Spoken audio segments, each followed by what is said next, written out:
नमस्ते, मैं हूं आपके साथ जसप्रीत कौर। कोरोना केसेस काफी तेजी से बढ़े हैं। ऐसे में मास्क सबसे बड़ा हथियार है। मास्क आपकी और आपके परिवार दोनों की सुरक्षा करेगा।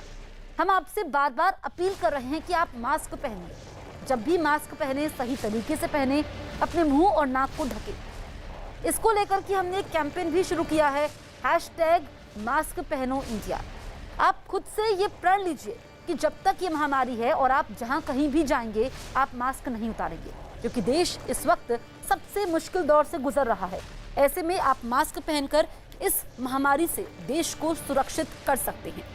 देश के कई राज्यों में खतरनाक ब्लैक फंगस ने अपने पैर पसार लिए हैं। देश के 10 राज्यों में अब तक ब्लैक फंगस के 7000 से ज्यादा मामले सामने आ चुके हैं, जबकि 200 से ज्यादा मरीज इस बीमारी की वजह से अपनी जान भी गंवा चुके हैं। कोरोना के ठीक हो रहे कुछ मरीजों को म्यूकरमाइकोसिस यानी ब्लैक फंगस नाम की ये बीमारी अपने शिकंजे में ले रही है। महाराष्ट्र और गुजरात के बाद देश के दूसरे राज्यों में ब्लैक फंगस के मामले लगातार बढ़े हैं। कई राज्यों में इस बीमारी से मरीजों की मौत हो रही है। यूपी समेत 7 राज्यों ने इस बीमारी को महामारी घोषित कर दिया है। केंद्र सरकार भी कोरोना के साथ साथ ब्लैक फंगस के बढ़ते कदम को रोकने के काम में जुटी हुई है।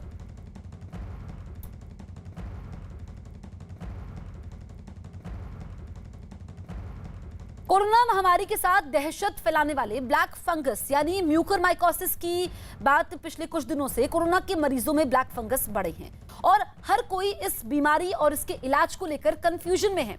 और इसी वजह से हमने देश के 4 विशेषज्ञ डॉक्टरों से बात की। उन्होंने ब्लैक फंगस को लेकर क्या कुछ कहा, आइए आपको सुनाते हैं।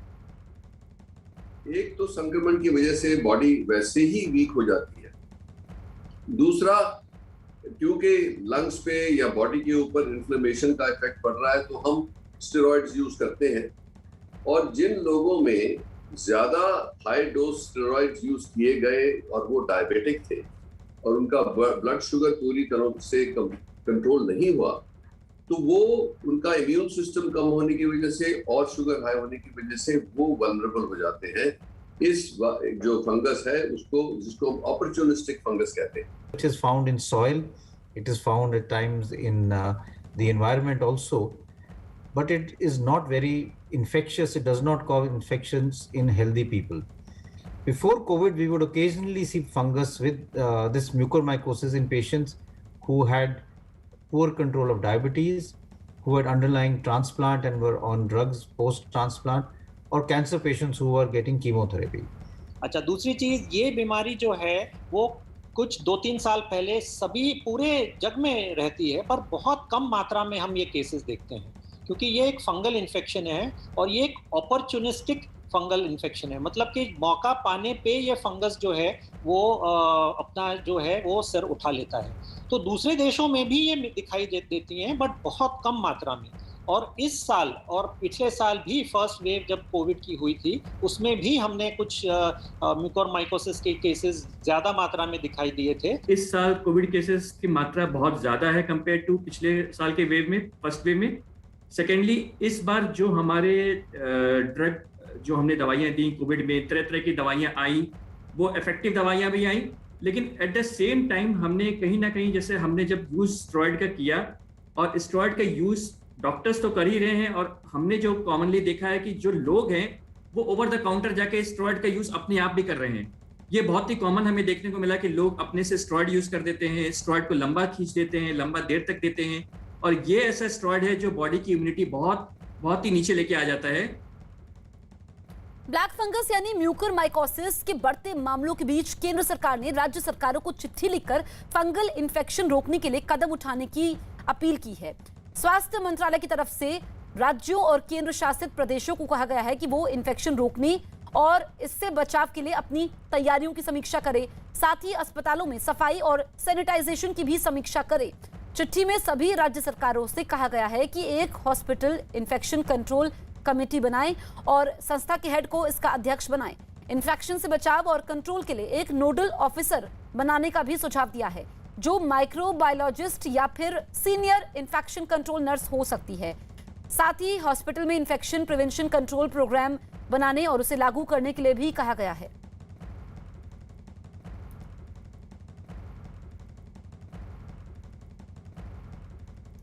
यूपी में योगी सरकार ने कोरोना की तीसरी लहर से निपटने के लिए अभी से तैयारी शुरू कर दी है।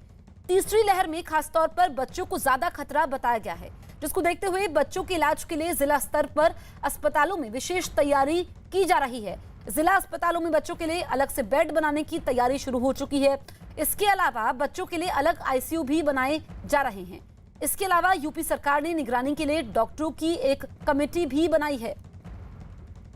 स्वास्थ्य मंत्री जयप्रताप सिंह हमारे साथ मौजूद हैं। सर, तीसरी वेव को रोकने के लिए सरकार किस तरह से तैयार है? तीसरी वेव का जो भी संभावना विशेषज्ञ द्वारा बोला जा रहा है, जिसमें 18 साल के नीचे बच्चे संक्रमित हो सकते हैं या नवजात शिशु भी संक्रमित हो सकते हैं, इसको लेके हमारे जितने भी पीडियाट्रिक आईसीयू है वो सबकी तैयारी हम लोग कर रहे हैं। जहाँ जहाँ हमको बढ़ाना है, जहाँ हमको लगाना है, इसकी पूरी तैयारी हम लोग कर रहे हैं।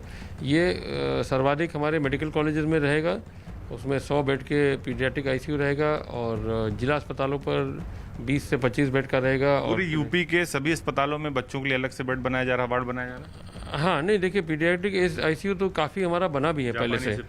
हाँ, वो जापानी एन्सेफेलाइटिस को लेके 38 जनपद में तो हमारा काफ़ी व्यवस्था पहले से ही है। हमारे सामुदायिक स्वास्थ्य केंद्र तक भी हमारे पास का पीकू का और एसएनसीयू का सब बच्चों का भी है। उसमें और जो विशेषज्ञ राय से जो भी बढ़ाना है, 12 साल के नीचे के बच्चे या 18 साल के नीचे के बच्चे को किस तरह से इफेक्ट कर सकता है, उसकी तैयारी, उससे संबंधित पीडियाट्रिक डॉक्टर, उसकी दवाई, ये सब तैयारी हम लोग करें।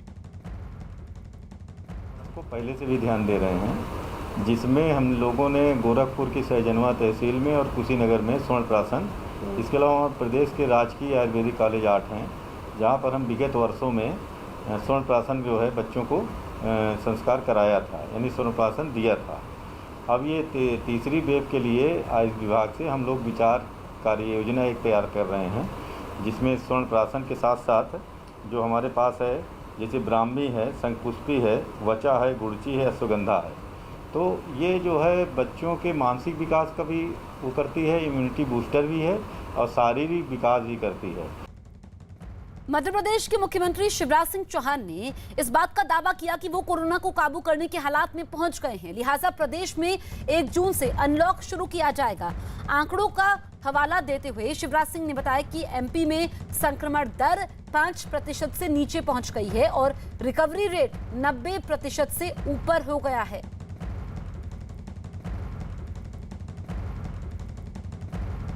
अनंत काल तक बंद नहीं रख सकते।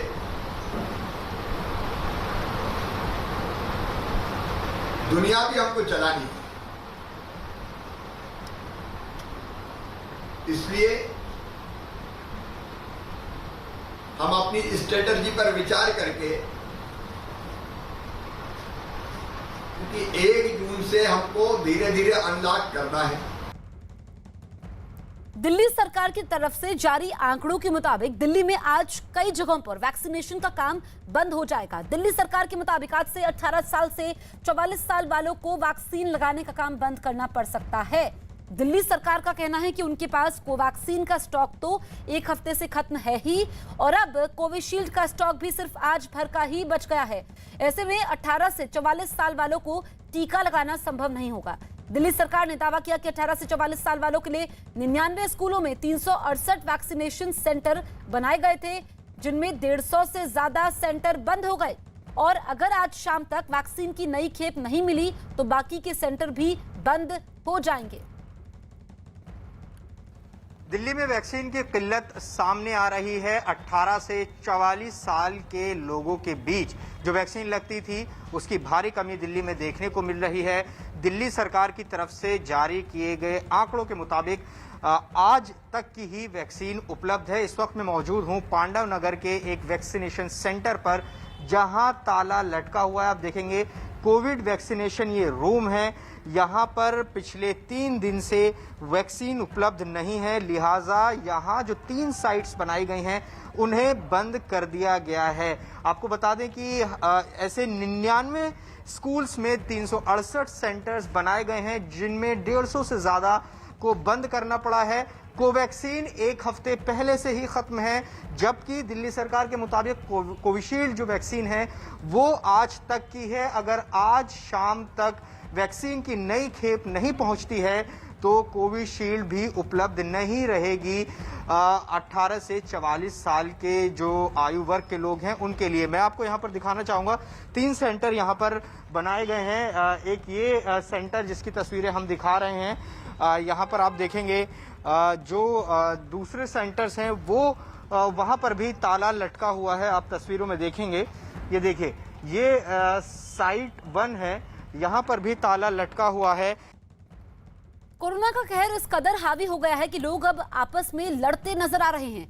श्रीनगर का एक वीडियो इंटरनेट पर वायरल है जिसमें कोरोना मरीजों के परिजन ऑक्सीजन सिलेंडर के लिए आपस में ही लड़ते नजर आए।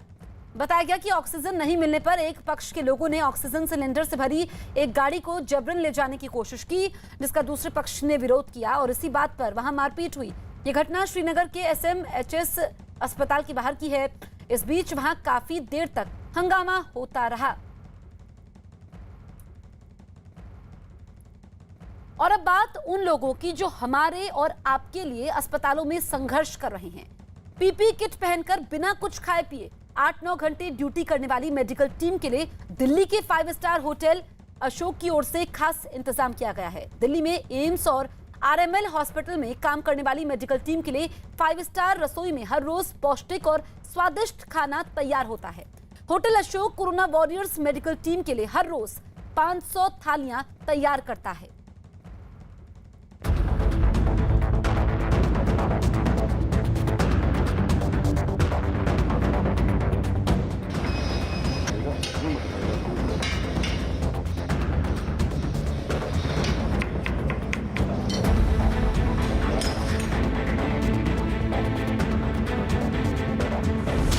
कोरोना वॉरियर्स का 5 स्टार किचन।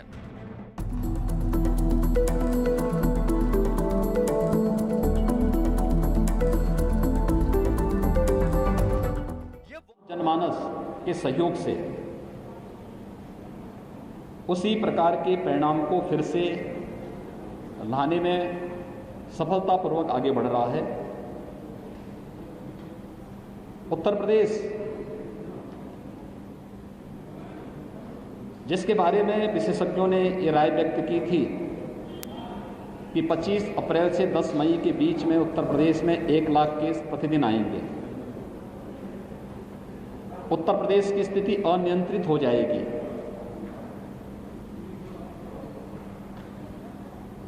उसे सफलतापूर्वक आज नियंत्रित किया गया है। हमारे यहां 80 से अधिक केस 38,000 आए थे 24 अप्रैल को। आज हमारे यहां 6,000 केस आए हैं उत्तर प्रदेश में। एक्टिव केस उत्तर प्रदेश में 30 अप्रैल तक, जब पॉजिटिविटी ज्यादा थी, रिकवरी कम थी, तब उत्तर प्रदेश में 30 अप्रैल तक एक्टिव केस 3,10,000 तक पहुंचे थे। आज ये संख्या घट करके मात्र 94,000 पहुंच गई है। मान सकते हैं 2,16,000 एक्टिव केस कम हुए हैं पिछले 21 दिनों में उत्तर प्रदेश के अंदर। इसके लिए टेस्ट क्षमता बढ़ाई। उत्तर प्रदेश ने आज 3,07,000 टेस्ट किए हैं, 24 घंटे में 3,07,000 टेस्ट। और अगर हम लोग प्रदेश के अंदर कोरोना कालखंड में किए गए टेस्ट की बात करें तो ये संख्या हमारी 4,65,00,000 को क्रॉस कर जाती है। देश के अंदर सर्वाधिक टेस्ट हैं। पॉजिटिविटी रेट एक समय उत्तर प्रदेश के अंदर लगभग 17% के आसपास पहुंच चुकी थी। आज वह घट करके 2.4% के आसपास है। CFR प्रदेश का 1% के आसपास है। रिकवरी रेट 93% से अधिक है, जो देश के अंदर सबसे अच्छा है। ये प्रदेश के अंदर जो कार्य किए जा रहे हैं उसको लेकर के जो एक अभियान प्रारंभ हुआ है उसका एक हिस्सा है। और ऐसे ही हम लोगों ने, यहाँ की टीम ने, इटावा की जो हमारी टीम है, यहाँ के माननीय जनप्रतिनिधियों ने, यहाँ के प्रशासन ने, यहाँ के हेल्थ वर्कर्स ने, यहाँ की जो कोरोना वॉरियर्स हैं, स्वयंसेवी संगठन हैं, इन सब ने मिलकर के जो कार्य किया है उसके अपेक्षित परिणाम सामने आए हैं। एक समय यहाँ पर जो पॉजिटिविटी थी वह 30% के आसपास पहुंच गई थी। आज वो घट करके 2 से नीचे आ चुकी है। निगरानी समिति बेहतर तरीके से स्क्रीनिंग का काम कर रही है। टेस्ट क्षमता बढ़ाई गई है, बेड्स बढ़ाए गए हैं, सुविधाएं बढ़ाई जा रही हैं। ये निरंतर कार्य किए जा रहे हैं और मुझे बताते हुए प्रसन्नता है कि जहां प्रदेश में हम लोगों ने अब तक 1,62,00,000 से अधिक लोगों को निःशुल्क वैक्सीन दिया है, वहीं इटावा ने भी 1,20,000 वैक्सीन इटावा जनपद में भी अब तक उपयोग हुए हैं। वैक्सीन ये सभी निःशुल्क दिए जा रहे हैं। अब तो उत्तर प्रदेश में दिए जाने वाले वैक्सीन के कार्यक्रम को जो आदरणीय प्रधानमंत्री जी ने 16 जनवरी को पूरे देश के अंदर लॉन्च किया था, जो लोग उस समय विरोध करते थे वैक्सीन का, आज वे लोग वैक्सीन की पैरवी कर रहे हैं। वैक्सीन ये फ्री में दिया जा रहा है 45 सेवाओं पर भारत सरकार के सहयोग से, और 18 से 44 के बीच में प्रदेश सरकार स्वयं वैक्सीन खरीद करके इस वैक्सीनेशन के अभियान को आगे बढ़ा रही है। 18 से 44 के बीच में अभी हम लोग 23 जनपदों में इसको लेके चल रहे हैं। हम धीरे धीरे करके इसका विस्तार कर रहे हैं। हमारा प्रयास है कि जून में जितना वैक्सीन हम प्रतिदिन दे रहे हैं, इसको हम दुगना से ज़्यादा बढ़ा करके अधिक से अधिक लोगों तक इसके कवरेज को पहुंचाने की व्यवस्था करें। प्रदेश ने वर्तमान परिस्थिति में कोरोना के खिलाफ जो अभियान प्रारंभ किया है, ये तो सफलतापूर्वक आगे बढ़ ही रहा है। हमने 3rd वेव की आशंका के भी समाधान की कार्रवाई अभी से कर दी है। हर मेडिकल कॉलेजेस को 100 बेड का पीडियाट्रिक आईसीयू बनाने के लिए निर्देश दिए गए हैं। हर डिस्ट्रिक्ट हॉस्पिटल में भी 25 से 30 बेड का पीडियाट्रिक आईसीयू के निर्माण की कार्रवाई प्रारंभ कर दी गई है। ऑक्सीजन प्लांट प्रदेश के अंदर 300 से अधिक वर्तमान में या तो निर्माणाधीन हैं या प्रस्तावित किए गए हैं, जिससे हर जनपद ऑक्सीजन में आत्मनिर्भर हो सके। इस कार्रवाई को सफलतापूर्वक आगे बढ़ाने का कार्य किया जा रहा है। भारत सरकार का इसमें बहुत बड़ा सहयोग हो रहा है। फर्स्ट वेव की तुलना में ऑक्सीजन की आपूर्ति ज़्यादा होने के कारण, ज़्यादा मांग, डिमांड ज़्यादा होने के कारण आपूर्ति के लिए भारत सरकार के सहयोग से ऑक्सीजन एक्सप्रेस चलाई गई। एयरफोर्स के विमानों के माध्यम से ऑक्सीजन की आपूर्ति में सहयोग लिया गया और ऑक्सीजन में कहीं कोई दिक्कत न हो, इसके बारे में निरंतर नित नए प्रयास केंद्र और प्रदेश सरकार के द्वारा किए जा रहे हैं और आने वाले समय में हर जनपद ऑक्सीजन के क्षेत्र में आत्मनिर्भर होगा। प्रदेश सरकार ने ये भी तय किया है, अभी जो हमारी कार्रवाई चल रही है, एक तो कम्युनिटी किचन, हर जनपद में कम्युनिटी किचन का प्रारंभ, हर जरूरतमंद को, रिक्शा चालक है, ई रिक्शा चालक है, स्ट्रीट वेंडर है या मरीज के परिजन हैं, उनको भोजन मिल सके।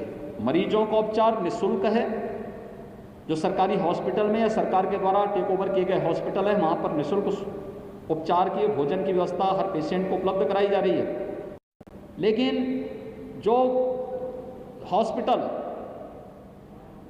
जहाँ पर हॉस्पिटल में चूँकि हम कोरोना कर्फ्यू में हैं, तो मरीज के परिजन, रेस्टोरेंट बंद चल रहे हैं।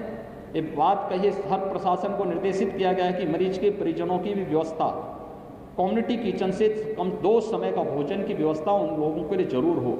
और ये व्यवस्था मैं धन्यवाद दूंगा अपने विधायक को, जिन्होंने यहाँ पर सफाई में इस मेडिकल कॉलेज में स्वयं उन्होंने अपनी ओर से एक निःशुल्क कैंटीन प्रारंभ किया है। जिला हॉस्पिटल में भी यहाँ पे व्यवस्था चल रही है और भी जगह पर जो कार्यक्रम चल रहे हैं। ऑक्सीजन प्लांट इन लोगों ने न केवल यहाँ पे हॉस्पिटल में उपलब्ध कराए हैं, बल्कि CSCs में भी उपलब्ध करवाने की कार्रवाई की है। एक जागरूक जनप्रतिनिधि के रूप में जिस प्रकार के दायित्व का निर्वहन होना चाहिए, उस कार्यक्रम को ये लोग निरंतर आगे बढ़ाने का कार्य कर रहे हैं। इन्होंने सफलतापूर्वक उस कार्यक्रम को आगे बढ़ाया है।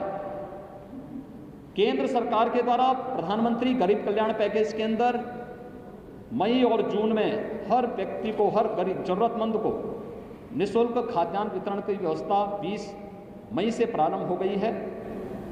30 मई तक ये कार्यक्रम चलेगा।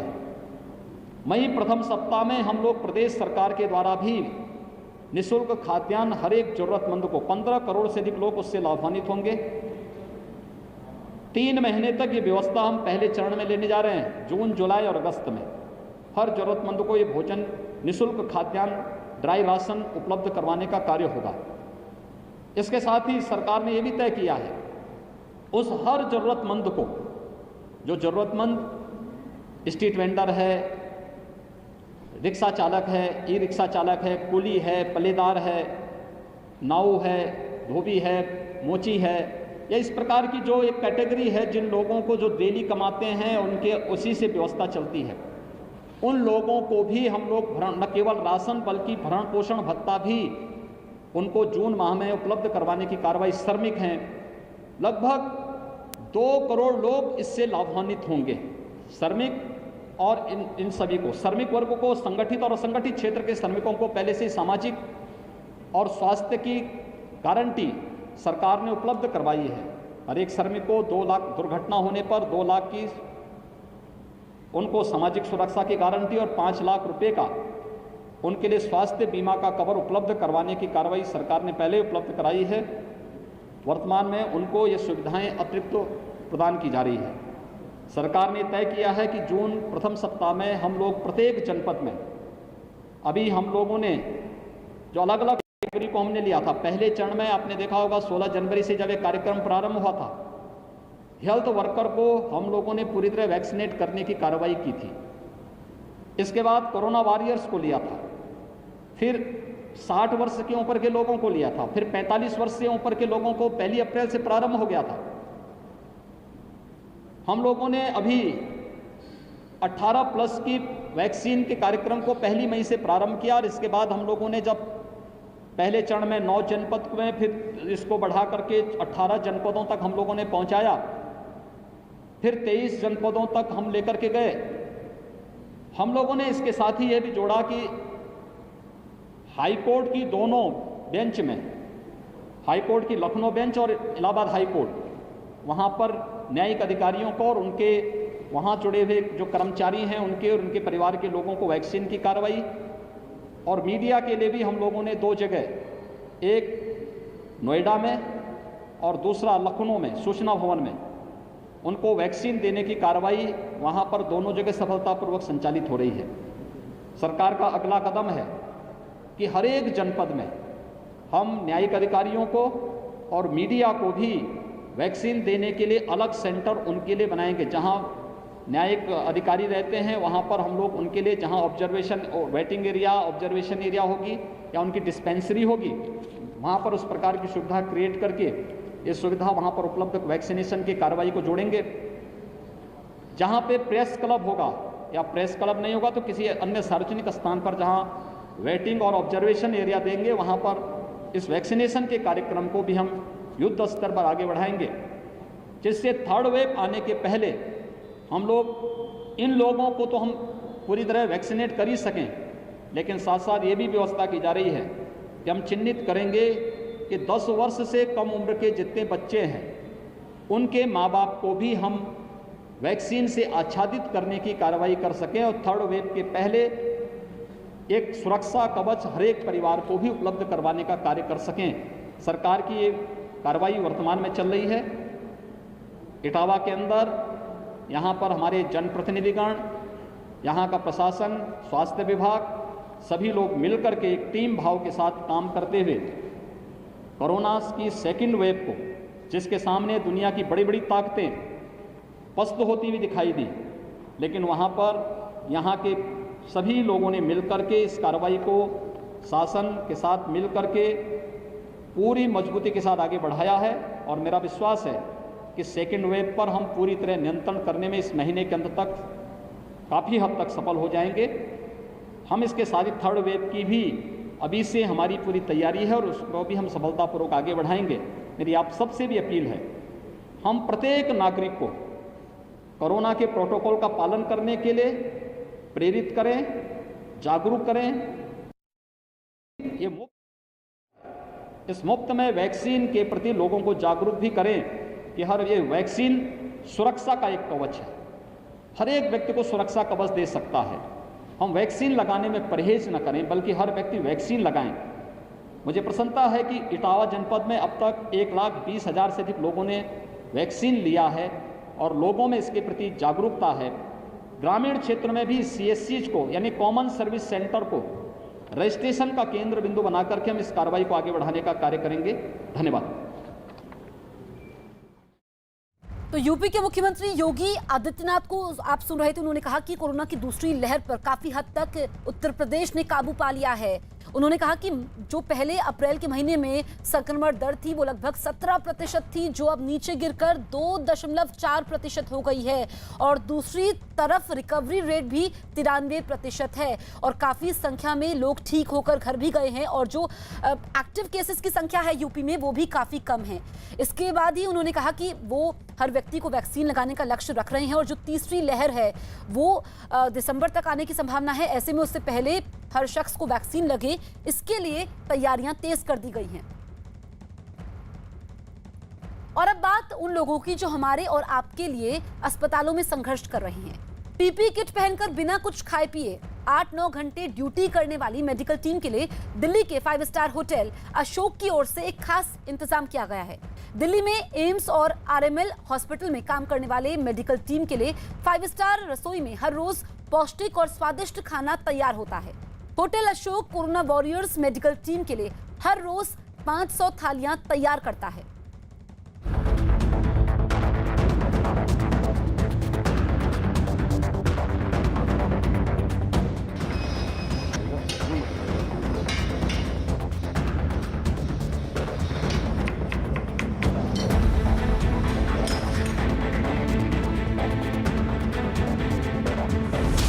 कोरोना वॉरियर्स का 5 स्टार किचन।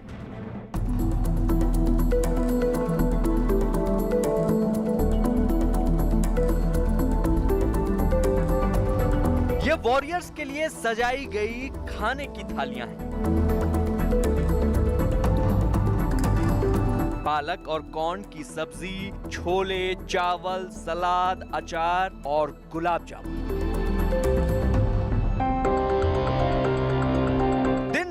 कोरोना के मरीजों का इलाज करने वाले डॉक्टर, नर्स और मेडिकल स्टाफ के लिए दिल्ली के 5 स्टार होटल अशोक में ऐसा ही पौष्टिक भोजन हर रोज तैयार किया जाता है।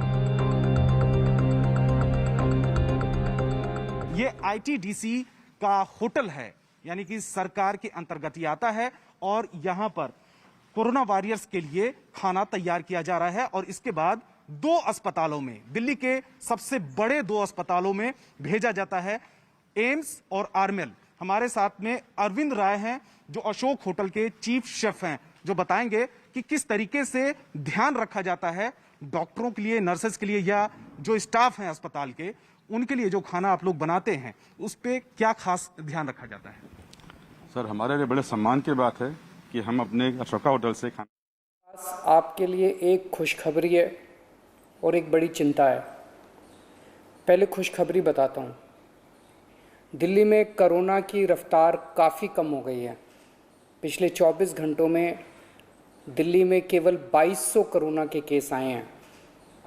संक्रमण दर भी घट के पिछले 24 घंटों में केवल 3.5% रह गई है। लेकिन इसका मतलब ये नहीं है कि कोरोना का खतरा टल गया, वो अभी भी है। हमें कोरोना से बचने के सभी उपाय करने हैं। अब दूसरी बात, चिंता की बात। आज से दिल्ली में युवाओं का वैक्सीनेशन बंद हो गया है। केंद्र सरकार ने युवाओं के लिए जितने वैक्सीन भेजे थे वो ख़त्म हो गए हैं। इसीलिए युवाओं के वैक्सीनेशन सेंटर आज से बंद किए जा रहे हैं। कुछ एक वैक्सीन की डोजेस बची हैं, वो कुछ एक सेंटर्स में दी जा रही हैं, वो भी शाम तक ख़त्म हो जाएंगी। कल से युवाओं के वैक्सीनेशन के सभी सेंटर बंद हो जाएंगे। मुझे बेहद दुख है कि हमें वैक्सीन ख़त्म होने के कारण युवाओं के वैक्सीनेशन सेंटर्स बंद करने पड़ रहे हैं। हमने केंद्र सरकार को भी लिख के बताया है। केंद्र से हमने और वैक्सीन मांगी है। जैसे ही हमें और वैक्सीन मिलेगी हम फिर से ये सेंटर शुरू कर देंगे। दिल्ली को हर महीने 80 लाख वैक्सीन की ज़रूरत है, 80 लाख डोजेस की। इसके मुकाबले मई में हमें केवल 16 लाख वैक्सीन मिली और जून के महीने के लिए केंद्र ने दिल्ली का कोटा और भी कम कर दिया है। केंद्र सरकार से हमें जो चिट्ठी आई है कि जून में हमें केवल 8 लाख वैक्सीन दी जाएगी। मई में 16 लाख दी थी, जून में 8 लाख देंगे। अभी तक हम दिल्ली में टोटल 50 लाख वैक्सीन लगा चुके हैं और दिल्ली के सभी एडल्ट्स को वैक्सीन लगाने के लिए हमें 2.5 करोड़ और वैक्सीन चाहिए। अगर इसी रफ्तार से दिल्ली के एडल्ट्स, अगर इसी रफ्तार से हम चले, 8 लाख वैक्सीन हर महीने मिली तो दिल्ली के एडल्ट्स को ही वैक्सीन लगाने में 30 महीने लग जाएंगे, 30 महीने से भी ज़्यादा। तब तक तो न जाने कितनी और कोरोना की लहरें आएंगी, न जाने कितने और लोगों की मौत हो जाएगी। तीसरी लहर से दिल्ली और देश को बचाने का एक ही तरीका है, कम से कम समय में अधिक से अधिक लोगों को वैक्सीन की सुरक्षा दी जाए। बेड, आईसीयू, ऑक्सीजन, दवाई, इन सब की तैयारी तो हम लोग कर रहे हैं, लेकिन कोरोना के घातक असर से बचाने में वैक्सीन ही सबसे ज़्यादा असरदार हथियार है। वैक्सीन की कमी केवल सरकार की चिंता नहीं है, आम आदमी भी वैक्सीन के इस संकट से बहुत डरा हुआ है। कल एक अम्मा का फ़ोन आया, बोली मुझे और मेरे बेटे को वैक्सीन लगवानी है। मैंने पूछा अम्मा कितनी उम्र है दोनों की? बोली मेरी उम्र 65 साल है, मेरे बेटे की उम्र 35 साल। मैंने कहा अम्मा युवाओं की वैक्सीन तो ख़त्म हो गई, आपको लगवा दूंगा।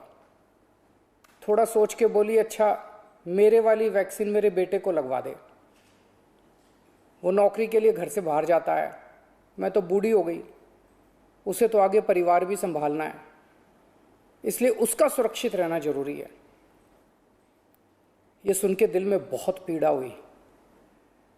आज वैक्सीन की कमी की वजह से देश में बेहद मुश्किल हालात पैदा हो गए हैं। अगर देश में किसी पिता, किसी बेटे, किसी भाई, किसी माँ, किसी बहन के सामने ये धर्म संकट है कि वो खुद वैक्सीन ले या अपने परिवार के युवाओं के लिए छोड़ दे, तो इससे ज़्यादा दुखद बात और क्या हो सकती है। कोरोना से लोगों की जान बचाने के लिए हमें देश में वैक्सीन की उपलब्धता तुरंत बढ़ानी पड़ेगी। इसके लिए केंद्र सरकार को मेरे 4 सुझाव हैं। पहला, भारतीय बायोटेक कंपनी जो कोवैक्सीन बनाती है, वो अपनी वैक्सीन का फॉर्मूला दूसरी कंपनियों को देने को तैयार हो गई है। देश में वैक्सीन बनाने वाली ढेरों कंपनियां हैं। केंद्र सरकार तुरंत उन सभी कंपनियों को बुलाए और उन्हें आदेश दे, उनसे रिक्वेस्ट ना करे, उन्हें आदेश दे कि वे सभी कंपनियां युद्ध स्तर पर समयबद्ध तरीके से वैक्सीन बनाना तुरंत चालू करें। मैं पूरी विनम्रता से कहना चाहता हूं कि इन सभी कंपनियों को अगले 24 घंटे में बुलाकर ये आदेश दिए जाएं। मेरी बात को अन्यथा ना लिया जाए। इस वक्त एक एक दिन कीमती है, इसलिए मैं ये बात कह रहा हूं। दूसरा सुझाव, सभी विदेशी वैक्सीन, जितनी विदेशी वैक्सीन है उनको भारत में इस्तेमाल करने की तुरंत इजाज़त दी जाए। ये भी 24 घंटे में होना चाहिए, इसमें भी बिल्कुल देरी ना की जाए। और विदेशी वैक्सीन के जितने निर्माता हैं उनसे भारत सरकार बात करे। अभी भारत सरकार ने राज्यों पे छोड़ दिया कि स्टेट्स बात करें, हर राज्य अपने अपने स्तर पे विदेशी कंपनी वालों से बात करे। ये कोई अच्छा लगता है? भारत के 36 राज्य और यूनियन टेरिटरी हर कंपनी के सामने जाके आपस में लड़ रहे हैं। महाराष्ट्र हरियाणा से लड़ रहा है, हरियाणा दिल्ली से लड़ रहा है, आपस में लड़ रहे हैं सारे इन कंपनियों के सामने। इससे विदेशों में भारत की क्या छवि बन रही है? भारत सरकार उनसे खरीदेगी तो ये कंपनियां भारत सरकार को बहुत ज्यादा गंभीरता से लेंगी और फिर भारत सरकार तो सीधे इन कंपनियों के देशों की सरकारों से बात कर सकती है ना। और भारत सरकार जब इन कंपनियों से बात करेगी तो भारत सरकार तो कई 100 करोड़ की वैक्सीन खरीदने की बात करेगी, तो जाहिर है ये कंपनियां भारत सरकार से कहीं ज्यादा अच्छे से बात करेंगी। तो भारत सरकार को इनसे वैक्सीन खरीद के राज्यों में बांट देनी चाहिए। तीसरा सुझाव, कुछ देश ऐसे हैं, पढ़ने में आ रहा है मीडिया में, कि जिन्होंने ज़रूरत से ज़्यादा वैक्सीन जमा कर रखी है। उनकी जनसंख्या जितनी है उसके हिसाब से उनको जितनी वैक्सीन चाहिए उससे कहीं ज़्यादा वैक्सीन वो स्टोर करके बैठे हैं। उनसे भारत सरकार को वैक्सीन लेने के लिए गुजारिश करनी चाहिए, प्रार्थना करनी चाहिए। और चौथा सुझाव, ये जितने विदेशी कंपनियां वैक्सीन उत्पादक हैं उन्हें भारत में वैक्सीन उत्पादन करने की भी तुरंत अनुमति दी जाए। अंत में मेरा केंद्र सरकार से यही अनुरोध है कि दिल्ली को तुरंत वैक्सीन उपलब्ध करवाई जाए ताकि हम फिर से वैक्सीन लगाना चालू करें, अपने वैक्सीनेशन सेंटर खोलें और दिल्ली का वैक्सीन का कोटा भी बढ़ाया जाए। कोरोना की इस लहर में सबसे ज़्यादा युवा जिंदगियों का नुकसान हुआ है, युवाओं की मौत हुई है और दिल्ली में इस वक्त युवाओं के कोटे की वैक्सीन ख़त्म हो गई है। नमस्कार। मुख्यमंत्री अरविंद केजरीवाल को आप सुन रहे थे। उन्होंने कहा कि वैक्सीन सेंटर जो कि 18 साल से ऊपर के लोगों के लिए हैं वो बंद करने पड़े हैं क्योंकि वैक्सीन है ही नहीं दिल्ली में। उन्होंने कहा कि उन्हें प्रति महीने 80 लाख वैक्सीन की जरूरत है, लेकिन इस बार केंद्र सरकार की तरफ से इस महीने सिर्फ 16 लाख टीके ही मिले हैं और जून के महीने में केंद्र सरकार सिर्फ 8 लाख वैक्सीन देगी। ऐसे में जो युवाओं को वैक्सीन लगनी चाहिए वो नहीं लग रही है और अगर उन्होंने कहा कि इसी रफ्तार से केंद्र सरकार वैक्सीन देगी, क्योंकि इस बार जो कोटा है वो 16 लाख का है और अगले महीने जून के महीने में 8 लाख है, तो फिर 30 महीने लग जाएंगे बुजुर्गों को वैक्सीन देने में। उन्होंने केंद्र सरकार को 4 सुझाव भी दिए हैं और कहा कि जो वैक्सीन का फॉर्मूला है वो कोवैक्सीन जो कंपनी बनाती है भारत बायोटेक, वो अपना फॉर्मूला दूसरी कंपनियों से साझा करने के लिए राजी है। ऐसे में देश में जितनी भी वैक्सीन निर्माता कंपनियां हैं उनको 24 घंटे में आदेश दिया जाए कि वो वैक्सीन बनाए। क्या कुछ कहा अरविंद केजरीवाल ने, ये सुनते हैं। दिल्ली में कोरोना की रफ्तार काफ़ी कम हो गई है। पिछले 24 घंटों में दिल्ली में केवल 2200 कोरोना के केस आए हैं। संक्रमण दर भी घट के पिछले 24 घंटों में केवल 3.5% रह गई है। लेकिन इसका मतलब ये नहीं है कि कोरोना का खतरा टल गया, वो अभी भी है। हमें कोरोना से बचने के सभी उपाय करने हैं। तो अच्छी बात दिल्ली के मुख्यमंत्री अरविंद केजरीवाल ने यह कही कि जो संक्रमण दर है वो 3.5% रह गई है, जो कि काफी कम हुई है, लेकिन अभी भी कोरोना को लेकर के ढिलाई नहीं बरतनी है, सारे नियमों का पालन करना होगा। लेकिन जो वैक्सीनेशन सेंटर है जो राज्य सरकार ने व्यवस्था की थी उनको बंद करना पड़ा है 18 साल से ऊपर के लोगों के लिए, क्योंकि कुछ ही उन्होंने कहा डोजेस बची है कोविशील्ड की जो आज शाम तक खत्म हो जाएगी। ऐसे में कल से सभी सेंटर बंद है। उन्होंने कहा कि इस महीने उन्हें केंद्र सरकार से 16 लाख टीके मिले थे, लेकिन अगले महीने सिर्फ 8 लाख टीके मिलेंगे और दिल्ली को जरूरत है हर महीने 80 लाख वैक्सीन की। ऐसे में जो मांग है वो ज्यादा है और जो सरकार की तरफ से सप्लाई हो रही है वो काफी कम है। उन्होंने केंद्र सरकार को 4 सुझाव भी दिए हैं वैक्सीनेशन के मुद्दे पर।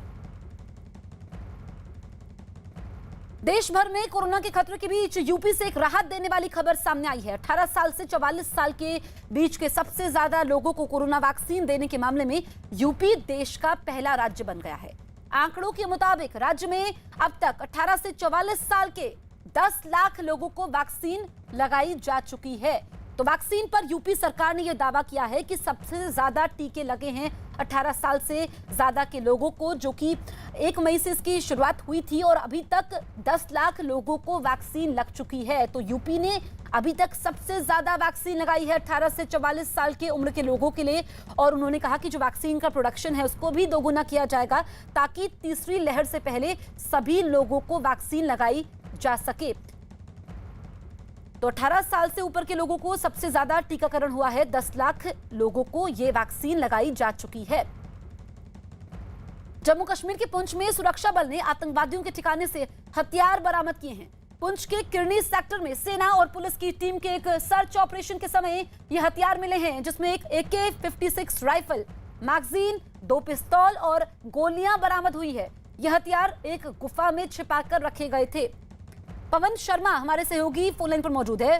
पवन, सुरक्षा बल के लिए बड़ी कामयाबी है। हाँ बिल्कुल, देखिए जम्मू कश्मीर पुलिस और भारतीय सेना की एक टीम ने सूचना मिलने पर किरनी सेक्टर में सर्च ऑपरेशन शुरू किया था, जिसमें एक गुफा के भीतर बनाए गए आतंकियों के ठिकानों को ध्वस्त किया गया और वहां से ये हथियार बरामद हुए हैं।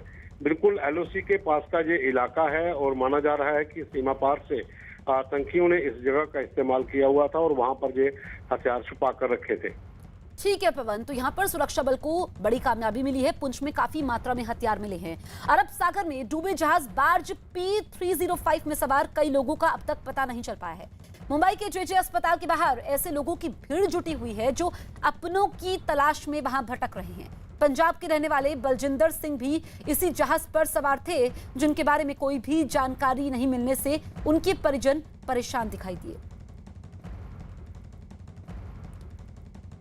तो टाउटे तूफान की वजह से ये जहाज डूबा था P305 और अब भी कई लोग लापता है। रेस्क्यू ऑपरेशन लगातार कोस्ट गार्ड और नेवी की तरफ से चल रहा है, लेकिन जो उनके परिजन हैं, जो लोग लापता हैं, वो दर दर भटकते हुए नजर आ रहे हैं और अस्पताल के बाहर उनके परिजनों की काफी भीड़ जुटी हुई है। और आपको बता दें कि कई शव ऐसे मिले हैं जिनकी पहचान करना काफी मुश्किल है। ऐसे में मुंबई पुलिस ने उनका DNA टेस्ट करवाने का फैसला भी किया है ताकि लोगों की पहचान हो पाए। उसका जो निशान बताया उसी हिसाब से वो क्लियर नहीं कोई बॉडी आ रही है। तो अभी देखना पड़ेगा, कोई अभी आगे कोई बॉडी आएगा तो उसका फिर देखभाल करना पड़ेगा। हाँ, ये बात है। एक बात बताओ, अंदर क्या डेड बॉडी देखने मिली तुम्हें? हाँ सर, देखने लिए मिली मेरे को। पहले दिन जब आया उस दिन देखने लिए मिली, आज नहीं मिली मेरे को बॉडी। पहले दिन मैंने देखा उस बॉडी में मेरा आदमी नहीं कोई है। और अभी जो फोटोज दिखाए गए उसमें भी नहीं मेरा आदमी है। जो निशान बताया उसी हिसाब से मेरा आदमी नहीं उसमें है। तो यानी अभी भी लापता है बलजिंदर? अभी भी लापता। अभी बलजिंदर, अच्छा एक बात बताना कि बलजिंदर से आपकी आखिरी बात कब हुई थी? और आखिरी बार मेरा शोर से कॉल किया मैंने, बात हुआ मेरा आखिरी बार उसके साथ में 14 तारीख को बात हुआ। हाँ, उसके बाद अगली बात नहीं हुआ। अभी P305 पे ही थे? नहीं, मैं दूसरे बात में, मेरा नागल TS है 300 में बाद में मैं नागल दूसरी कंपनी है NPC कंपनी में मैं। पुलिस का कहना है अब DNA सैंपल्स किया जाएगा, अगर अनआइडेंटिफाइड है क्योंकि बॉडी बुरी तरह से डिकम्पोज हुई है तो DNA किया जाएगा। तो परिवार की क्या हालत है? परिवार वालों को पता है, माँ को पता है, उनके परिवार वालों को सारी जानकारी है? नहीं सर, उसके फादर को तो उसकी माँ को नहीं हम लोगों ने बताया। उसकी बहुत हालत खराब है, उसको इतना मालूम हो रहा मेरा बच्चा नहीं मिल रहा अभी तक। ऐसे थोड़ा बात है उसके कानों में पड़ गया है, वैसे मालूम नहीं। बाकी उन लोगों जो ब्रदर है, जो भाई दूसरे, उन लोगों की बहुत परेशानी कर रहे हैं। रो रो के बहुत हल्का हो गए चुके हो, परेशान बहुत आदमी हो। और आप यहाँ पे बलजिंदर की आइडेंटिफिकेशन के लिए परेशान है? हाँ जी, मैं इधर परेशान हूँ। जब भी मेरे को कॉल करते भाई इधर अस्पताल में हो, मैं उधर ही उस टाइम में आ जाता हूँ।